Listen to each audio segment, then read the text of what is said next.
Tacoma Dome, Fox Sports Net brings you the final night of the WIAA Dairy Farmers of Washington Gridiron Classic. A pair of 12-1 teams square off as the Richland Bombers and the Kentwood Conquerors meet for the 4A championships. The Bombers have just won the coin toss, and they're going to get the ball first in tonight's contest. Hi, everybody. Welcome to Tacoma. I'm Todd Pickett, and thanks for joining us again on Fox Sports Net. We bring you a pair of teams who not only have identical records, they've really reached this championship game statistically in identical ways, with outstanding offenses and fairly stingy defenses. Take a look at some of the numbers from the '99 playoffs, and you see Richland at better than 36 a game on offense, 12 on defense, while Kentwood has slowed a little bit from its regular season scoring average, but they've given up just 8.5 points a game. Some pretty impressive numbers on both sides.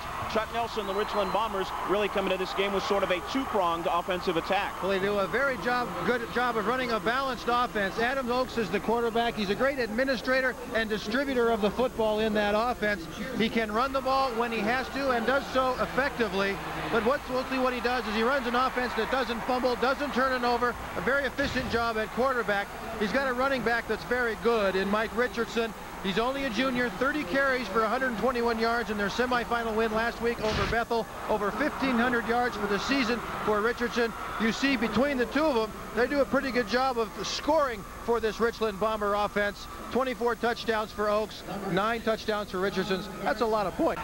He's got to be fired up then. The Kentwood fight song, same as the Ohio State fight song. Yeah. Nice catch along the sidelines, a diving grab by Stowe. Oakes put that in about the one spot where he could. There was excellent coverage for Kentwood by Justin Bredengard, but a diving grab by Jeff Stowe. And the appropriately named Bombers right here, just a quick drop and throw. He knows he's got one-on-one coverage. Throw it to the outside.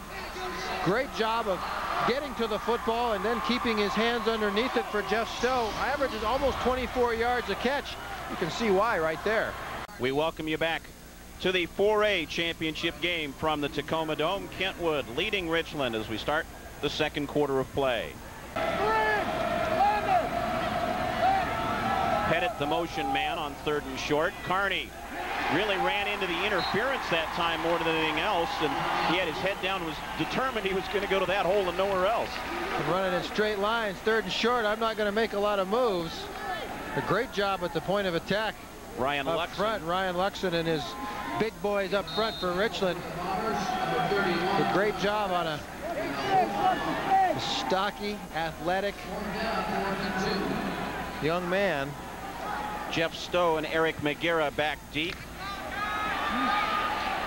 Brad Mayberry with the punt once again, and McGarrah, who is the wide receiver on the interception, runs this one. Breaks a tackle, still skirts down the sidelines. Breaks it from the punter, and he'll get wrapped up at the 30-yard line of Kentwood. 47-yard return by McGarrah. A nice punt and then a great return. McGarrah just got outside, got to the wall, and then just started breaking tackles. So good speed and good strength, just running through a couple of guys. Finally ran into a 2-point takedown from William Conwell. 2nd and 10. Trips left and Stowe down to the bottom of your screen now as the Bombers show pass again. Stowe slant in, makes that grab. Good close by John Jones. Stowe very close to the first down, but should be about a half-yard short. And of course that always sets up a little post corner route later on in that one-on-one situation. The nose of the ball just outside the goal line. Reed, the single running back, dives in right side. Touchdown, Richland.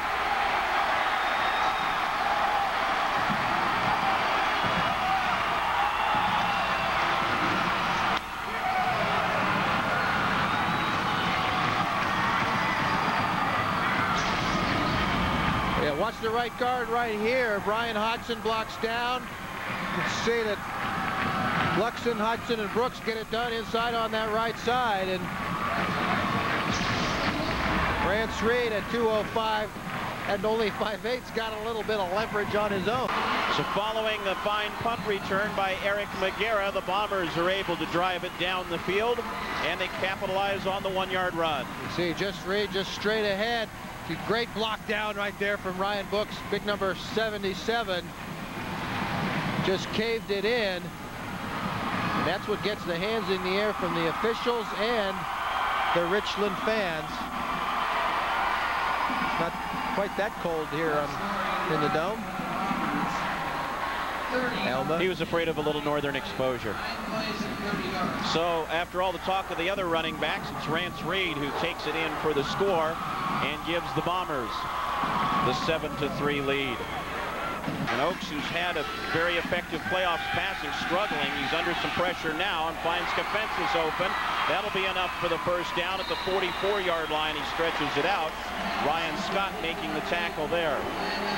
The situation looks very good for that young man right now. To the outside, McGarrah spins away, dives, and gets the first down for the Bombers.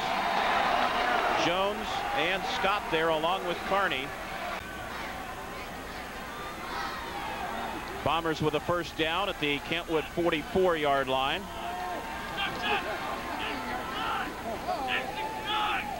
Kefensis sliding to the left side. Richardson has some blockers, tucks it back inside. I thought he might try to turn the corner right there, but he's close to first down yardage, gain a 9+ on that one.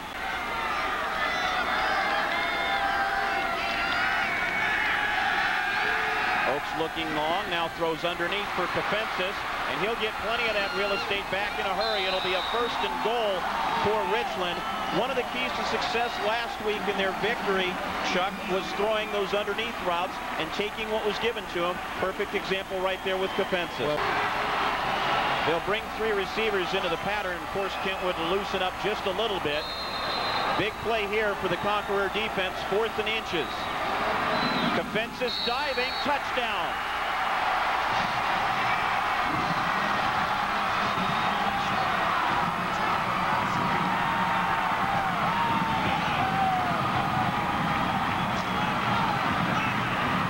Young man whose dad and uncles were a part of Richland football, as well as playing at the University of Hawaii, and Landon Kefensis gets the score. If they're going to go low, let's go high. Conwell got the penetration, but couldn't get to the legs soon enough to hold Kefensis on the ground.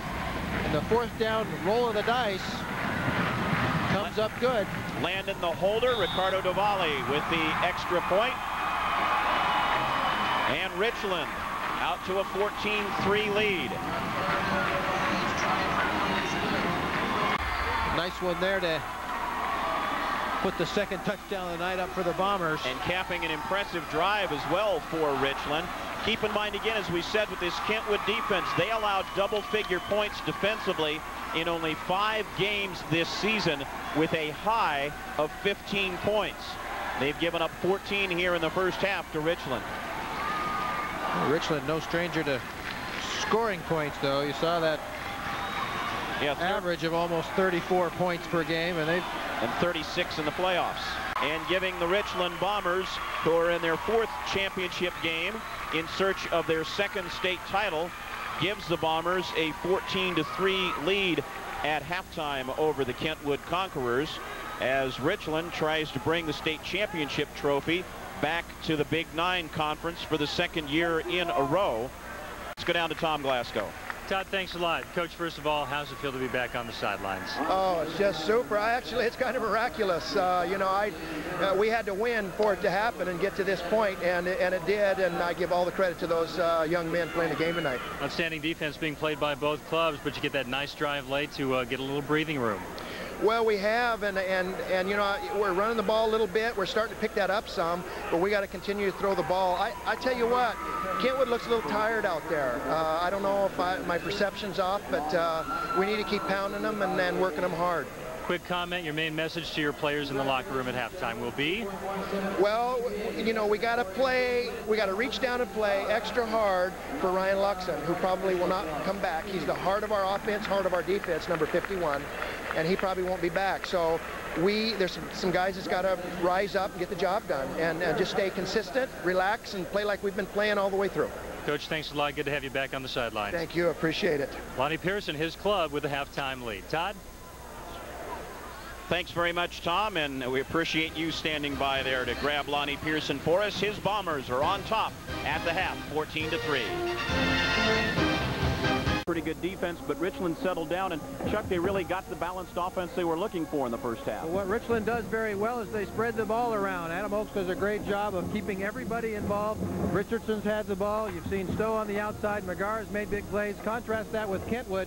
Gartenhire's only got 3 carries. Kearney's only got 3 carries, and they've only completed 1 pass.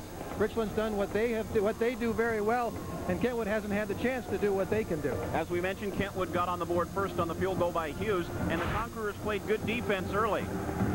They have a couple of big play guys that haven't been getting it done on offense, haven't had the chance, but they're doing it on defense. Ryan Scott comes up with a big interception, ran one back in the semis all the way for a touchdown, unable to do anything with it there. Maybe the turnaround play of the half right here. Well, as I said, Kentwood couldn't do anything with the drive, was forced to punt. Then Eric McGar with a big play. Not only did he get field position back, he certainly got momentum going on Richland's side.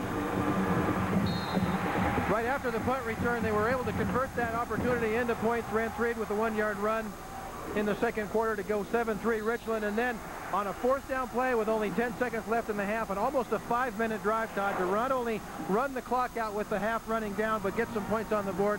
And start at the bottom of this stats number. The time of possession for Richland is just huge. Yeah, the time of possession on those last 2 drives and the yardage, you see better than a 2-to-1 ratio in both total yards and time of possession for Richland. And as a result, they have the lead over Kentwood at halftime.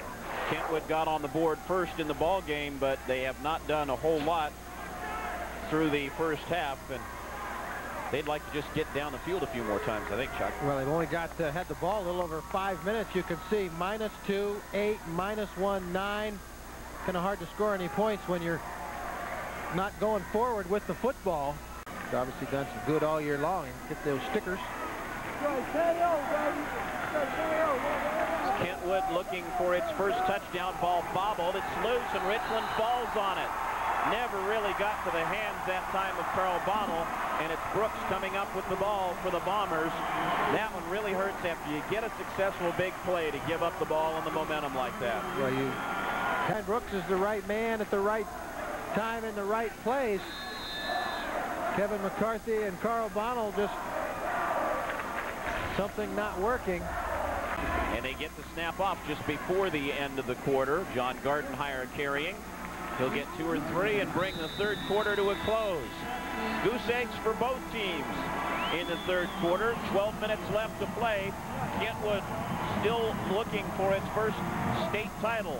Richland trying to get the crown for the first time since 1981. The fourth quarter comes your way after this. No rolling strong their way. Defense needs to make a play here. The heat and the fatigue takes a toll on these youngsters in the fourth quarter. Oakes throwing for Kefensis. The guy who was big last week does it again, just over midfield before he's brought down. Brettengerd combining with Tim Wright and Ryan Scott. But Kefensis, a key receiver out of the backfield throughout the season, is the go-to guy when they really need to convert one. And of course, a little pump fake is still available on some of those as well. Richardson in motion. Kefensis breaks a tackle. Outside, gets him walled off. Around the corner, the second half hero a week ago is run in, no. Touchdown. They waited for a minute. I thought they were going to spot him out at the 1, but Kefensis, with 2 receiving TDs last week, runs it in from 34 yards out to extend Richland's lead.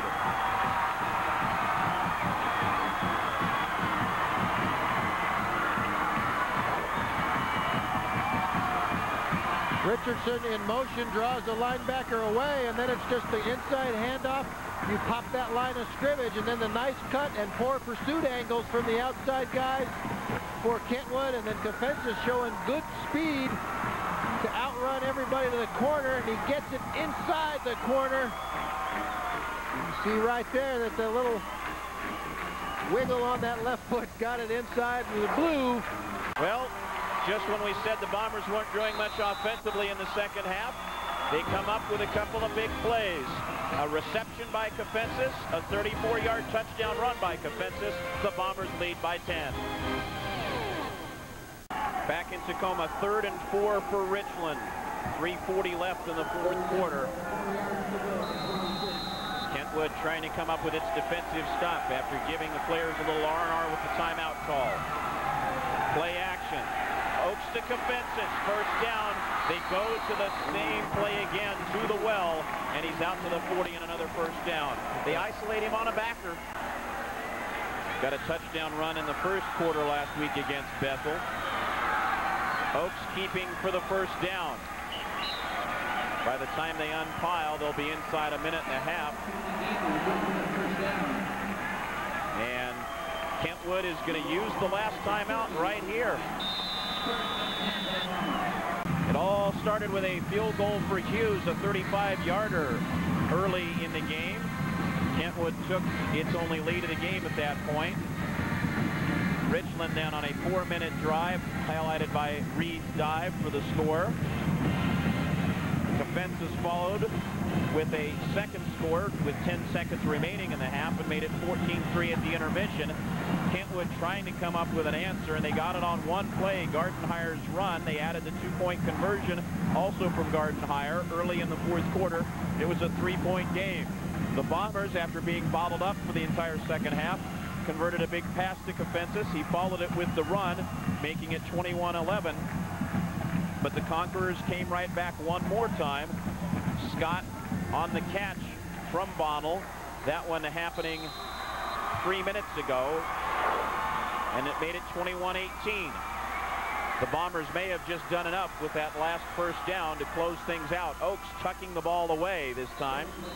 Not taking any chances on any handoff miscues. For the Richland Bombers tonight, and 2 touchdown runs. This will be it, the final play. Oaks into the line one more time. The championship trophy stays in the Big 9 Conference. It was Pasco's a year ago, and this time, what an emotional ending after a season of personal battles for Lonnie Pearson. Back on the sidelines for the championship, and he and his Bombers will take home the trophy with a hard-fought 21-18 win over Kentwood.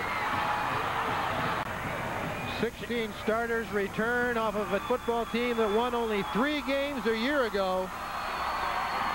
Which is an aberration for the Richland program, as much tradition as any in the state. Champions in 81, they're champions again in 99. With the coach, here's Tom Glasgow. Lonnie Pearson, your thoughts. Certainly an emotional evening for you and your team, and it ended just the way you wanted it to. Well, it did. What an incredible season, and I just give all credit to these kids. They played a very, very good 4A high school football team in Kentwood. They kept coming back and coming back. I just give Kentwood a lot of credit, and my heart goes out to them right now. You certainly provided inspiration for your team. Ryan Luxon, I think, tonight certainly provided inspiration as well. Didn't look like he was going to play again, but he comes back in the second half. Well, he wasn't very mobile for defense, but he played offense and played tough. You know, we were a little bit handicapped, but the kids rose up and got the job done. Richland will take the state championship trophy home. Thanks very much, Tom Glasgow. In his 12th year as the head coach, Lonnie Pearson is finally the head coach of a state championship team. Back to wrap up the Gridiron Classic after this.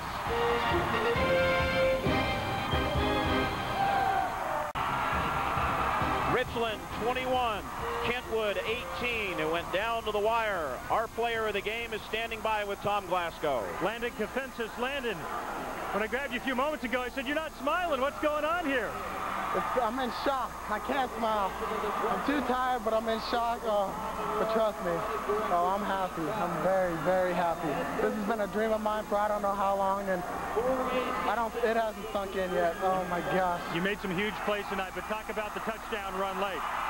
Well, it was a 13 dive. We sent Mike in motion, and they sent a guy out with him, which opened a gap for me, and I just broke it to the outside. We had great blocking, and Hey, your thoughts. Obviously, very, very emotional night. Coach Pearson back on the sideline. What did that mean to you guys? Oh, it was great just to have him back. We knew getting to this game, we'd have him back on the sideline. And to get him this win, oh, man. It feels great. Go join your teammates. Have fun. Landon Confensis, MVP tonight. A lot of MVPs on the Richland sideline this evening as they take the 4A state championship. Thank you very much, Tom. His dad, Mark, his uncles, all part of that Bomber program and much of its success in the past. And the second generation now, Landon Confensis, will go out and get his touch on the trophy as well as Richland takes it home. Chuck, a big weekend of football. The East Side with 5 out of the 6 state titles. Your final thoughts on the 99 Gridiron Classic? A couple of great games. The last night and then tonight, and for Richland here tonight, what a great story. Again, only won 3 games a year ago. Only could be a dream to make it to the state championship. 13 wins. You've got a coach that misses virtually half of the season. Come back, I guess dreams can and do come true. Final score in the 4A championship. Richland 21, Kentwood 18 as the Bombers take home their second state championship. Next Saturday at noon, the state of Oregon will crown a 4A champion. Be sure to join us for that game here on Fox Sports Net. You've been watching the 1999 Dairy Farmers of Washington WIAA Gridiron Classic, the 4A championship game on Fox Sports Net. Stay tuned. Coming up next, it's Fox Sports News Primetime with a complete wrap of the day in sports for our entire crew at the Tacoma Dome. Thanks for joining us. Until next time, so long, everybody.